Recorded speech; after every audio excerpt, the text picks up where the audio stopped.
Hello guys, I'm Berlayani Idris, and in this section I'm going to share some information about information gap activity. First is about definition. Gap in this term means difference, so the different information. And information gap activity is activity for spoken activities and takes place between students and teacher or between student and teacher. And the main purpose of this activity is to exchange the information. And about students' roles, we have to know that information gap activity is one example of activities in communicative language teaching approach. So it is student centered. So the students have to participate in the classroom. They have to become comfortable with listening to their pair or group work tasks. Besides, they also as negotiator, means they try to help other members who disagree to reach an information with each other. And about teacher's role, actually there is no reason for teacher do not include in learning or in teaching process. They can be as a instructor, from the investigator and assessor in information gap activity. For instructor, they like a director in a movie. They design the structure of the class, or to make out the content of the interaction and keep the learning process flowing smoothly and efficiently. And as a founder, the teacher offers a suggestion or lets students struggle out of a difficult situation, like when students get lost, they cannot think of what to say next, or they lost fluency, which can stop to sense of frustration when coming to it and of other language idea. And as investigator and assessor, as investigator, the teacher will develop their own skill and they will hope for a deepening insight into the best way to foster the language learning. And as assessor, they will see the feedback of how well the learners are performing in the activity and evaluating the appropriateness of the activity. And there's also some advantages of information gap activity. They are information gaps serve as a stimulus to elicit speech. The learners interact freely with one another to gather information from their peer, and then creating a casual atmosphere in which everybody feels comfortable. And it can be adapted for multi-level learners from elementary to the advanced learners.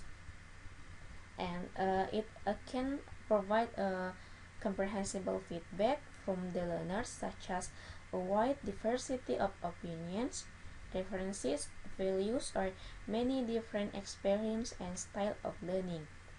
And the last, information gap activity can foster a learner autonomous learning style. And the last is about some kinds of information gap activity. The first is 20 questions. Students work in pair or small groups. One student chooses an object or person and keeps in a secret.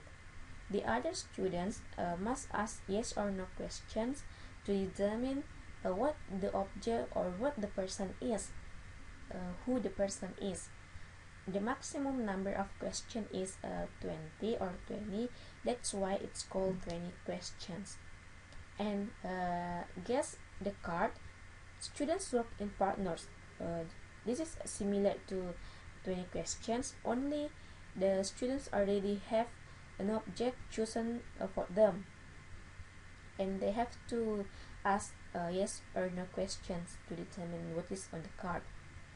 And find your partner. Whole class participate. The students are each given a card with an image on it. There is two of each image. Students must circulate and try to find the person with the same image by asking yes or no questions. The students may not ask like, do you have an 11? But they have to ask like, does your thing have four legs, or does your thing live in the jungle, like that. And words on back. Students work in large groups or as a whole class. Each student has a word attached on his or her back, and the students must circulate asking each other yes or no questions to determine what word is on their back. And some differences. Students work in pairs. Each has a different picture that should not be shown to their partner, and the students asking each other question to find the differences between their card and their partner cards. And the last is fill the chart. Students work in partners. The students are both given tables with information missing. So what is missing is one partner's table is there on other partner's table, and vice versa. And students must ask each other questions to discover what is missing in each of their tables. And as a conclusion, information gap activities are very useful in increasing students' speaking skill. Those are effective to create the students' interaction and to develop the students' speaking skills. And teachers may design their own activities in this activity, as long as it take place between students and another students, and require them to use their English language skills to share information. Okay guys, I think that's all for today, and thank you very much, and see you to the next slide. Bye bye.